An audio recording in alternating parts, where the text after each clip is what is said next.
ဗုဒ္ဓရဲ့သွား sorry သွားတော့ရှိတဲ့เจ้า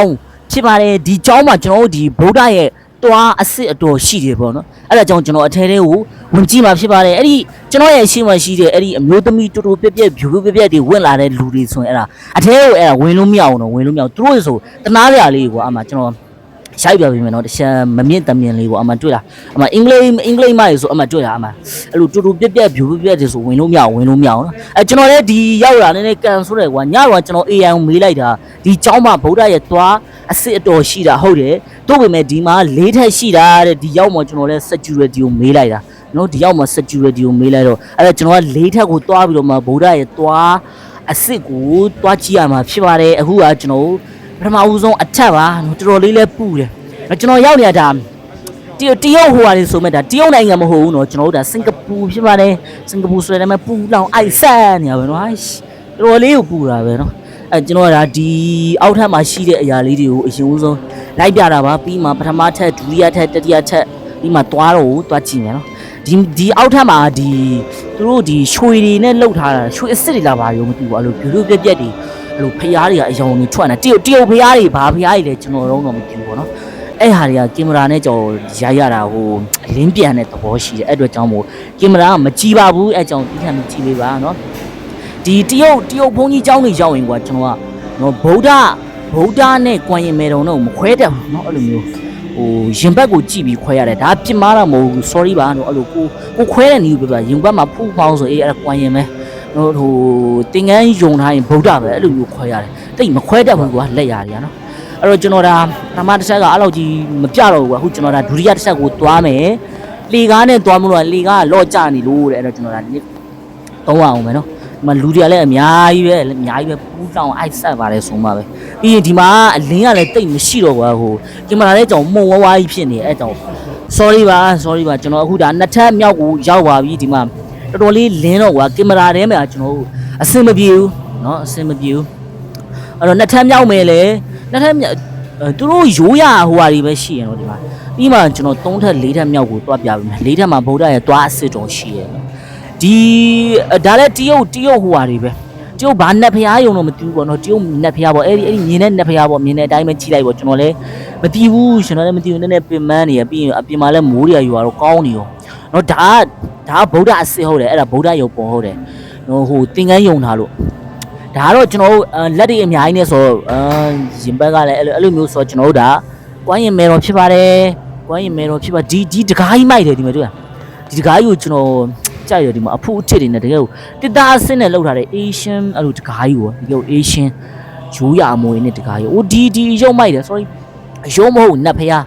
မဟုတ်နတ်ဟိုဖျားသူတို့ဖျားပေါ့နော်ကွမ်းရင်ဖျားဒီဥစ္စာလက်ရမြောက်တယ်ဒီမှာဟိုဗာလေကွမ်းရင်လည်းမဟုတ်ဘူးเนาะရင်ဘက်ကလည်းဟိုဟထားတယ်ဆိုဘယ်လိုတော့မသိပါဘူးเนาะအဲ့လိုခွဲရတာခက်တယ်လို့အဲ့ဒါကြောင့်မို့ကျွန်တော်တရုတ်ဘုန်းကြီးကျောင်းကြီးတွိုင်းအဲ့လိုမျိုးထားလိုက်ပါလက်ရမြောက်တယ်တော်တော်လေးမြောက်တယ်เนาะဒီမှာဟိုဟာအတန်တိုးထားတယ်ဟိုဟာဒီမှာယောဂီတွေရှိတော့เนาะအပေါ်ကသူတို့ဒီတရုတ်ဖျားတချင်းကအော်တိုဖွင့်လာတာသူတို့ဖွင့်လာတာကိုဖွင့်လာတာမဟုတ်เนาะဒီပြီးရင်ဒီမှာယဉ်ကျေးမှုအမွေနှစ်ဒီယဉ်ကျေးမှုအမွေနှစ်မဟုတ်တာရှေးဟောင်းလက်ရတွေကိုအလိုတိမ့်ထားတဲ့သဘောပေါ့เนาะအဲ့လိုမျိုး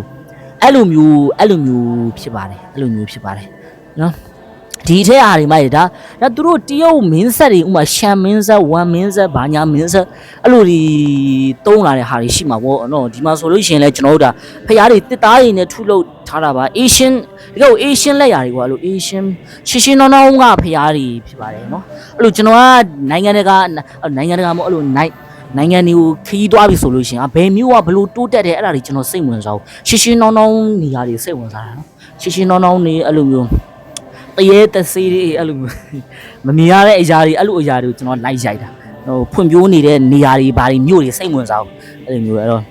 ့ဒီတွေကလည်းကျွန်တော်အကြိုက်ရေးကြီးပဲရိုက်ရှင်စရာကြီးပဲတိုးပေမဲ့ကျွန်တော်ရှေ့မှာကြောက်လို့အတူရှုပ်ပဲလုပ်ပေးလိုက်ဒါကမြန်မာလူဆိုရင်တော့ကျွန်တော်ဟိုဟာပေါ့ဘရင်လေးကင်နဲ့တန်လေးရပေါ့အဲ့လိုပဲပြောရမယ်နော်ဒီမှာဗုဒ္ဓရဲ့ကျင်ရတော့ sorry ကျင်ရတော့မဟုတ်ရှေးရတော့ဟိုမှာရွှေတကုံဖျားတွေ့တာမြန်မာပြည်ကဖျားပုံတော့လေဒီမှာရှိရပါနော်ဟိုမှာကြိုက်ထီးရိုးရဲ့ရွှေတကုံရဲ့အလဲကောင်တွေကဟိုဖျားကနာမည်မေ့နေတယ်နော်မြန်မာပြည်ကဖျားပုံနေလေဒီမှာရှိရပါနော် ဒီဟာကျွန်တော်ကြောက်စိမ့်ပြရမ်းပြောရတာတရုတ်ကားတွေထဲမှာကြည့်လို့အဲ့လိုဟာဆိုကြောက်စိမ့်ပြနန်းတွင်းမှာတုံးတဲ့ကြောက်စိမ့်ပြနော်အဲ့လိုမှတ်ထားလိုက်တရုတ်ကားကြီးကြည့်ဘူးလို့ကိုလည်းသိတာအဲ့ဒါခယူတင်းဆိုတာခယူပုံစံနဲ့အပေါ်မှာမှုတ်တဲ့ဟာလေးပါနေလို့နော်ပြောရတာခယူတင်းကိုလည်းမသိဘူးရမ်းပြောရတာအဲ့တော့ကျွန်တော်တို့ခဏနေကျွန်တော်နည်းနည်းလေးလိုက်ပြပြီးကျွန်တော်နောက်ထပ်ဒီ3ထပ်မြောက်ကိုလိုက်ပြပေးမယ်နော်3ထပ်မြောက်အခုက2ထပ်မြောက်ကိုရောက်နေပြီနော်အခုက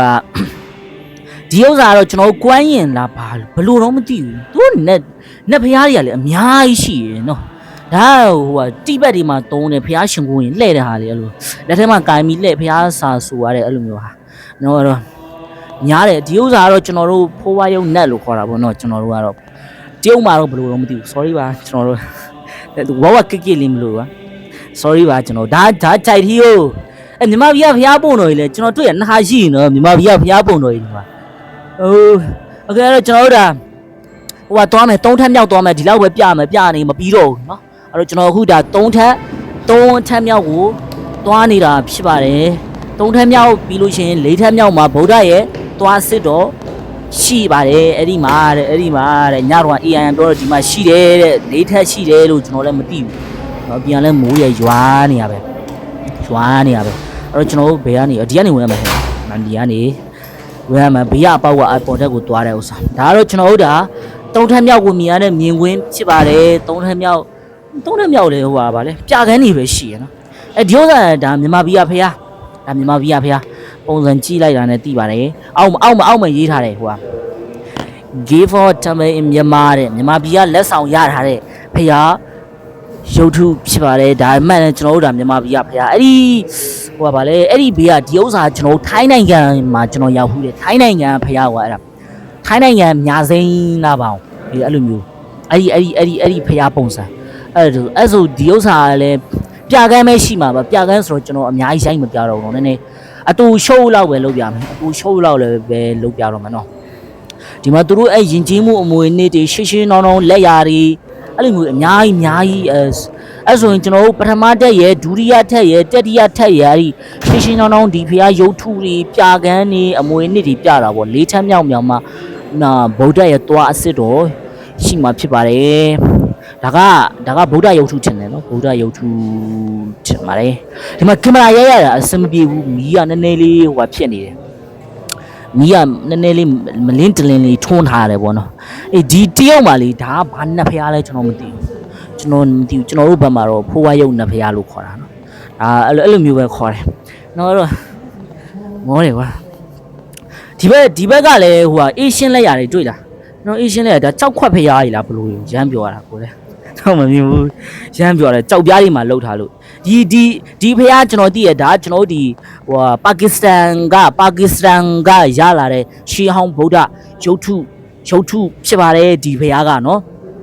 ဒါကိုကျွန်တော်သတင်းစာတွေထဲမှာလည်းတွေ့ဘူးတယ်အဲ့ဒါကြောင့်ကျွန်တော်မြင်တာနဲ့တန်းတည်တာဖျားရုပ်ထုကစင်ကာပူမှာရှိရနော်နော်โอเคထားလိုက်ပါအဲ့တော့ဒါဒီပလင်ကြီးကတော့ခန်းထားတယ်ဒါကွမ်းရင်ရဲ့ပလင်လားဘလို့ဇန်ဖျားလားတိဘက်ကဖျားလားမသိဘူးโอเคအဲ့တော့ကျွန်တော်ဒါအခု၄ထပ်မြောက်ကိုသွားမှဖြစ်ပါတယ်အခုကကျွန်တော်ဒါ၄ထပ်မြောက်ကိုတက်နေပါပြီဟိုမှာနံပါတ်4လို့ရေးထားတွေ့လားဒီထပ်မှာကျွန်တော်ဗုဒ္ဓရဲ့ဆွဲတော်အစစ်အတော်ရှိတဲ့အထက်ဖြစ်ပါတယ်နော်ဒါပြီးရင်တော့ကျွန်တော်ပြီးပါပြီဒီအပေါက်ကနေကျွန်တော်ဝင်ရမှာဘေးမှာကျွန်တော်တို့ဒါလုံးမတကားမရှိတော့ဘူးတကားမရှိတော့ဒါဆိုဒီချက်ဖြစ်ပါတယ်sorry ပါကျွန်တော်တို့ဒီမှာ exit ဆိုတဲ့အောက်မှာရေးထားတာတွေ့လားအမကင်မရာမရိုက်ရဘူးတဲ့ကျွန်တော်ဒါဖုန်းကင်မရာရိုက်လို့မရိုက်ပြတော့ပါဘူးအဲ့အတွက်ကြောင့်မို့ကျွန်တော်ပြန်ပါပြီကျွန်တော်ဗီဒီယိုရိုက်လို့ရရင်တော့ကျွန်တော်ဗီဒီယိုရိုက်ပြဘူးလေပေါ့နော်တို့ပြင်မဲ့၄ထပ်မြောက်ကဒီအဲ့ဒီဆွဲတော့ဗီဒီယိုမရိုက်ကဘူးတဲ့အဲ့အတွက်ကြောင့်မို့ sorry ပါ